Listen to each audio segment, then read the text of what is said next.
You are looking at Julian's pronunciation guide, where we look at how to pronounce better some of the most mispronounced words in the world, like this other curious word. But how do you say what you're looking for today?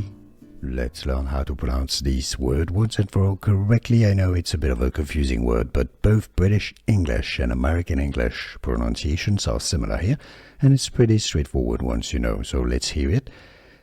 How to pronounce agglutination. Let's break it down into syllables. Agglutination. Stress on that nay syllable, the fourth syllable. English pronunciation, agglutination. Agglutination. Here are more videos on how to pronounce more confusing words and names too many mispronounced. Like this video if you found it useful. I appreciate your support. I'll see you soon and thanks for watching.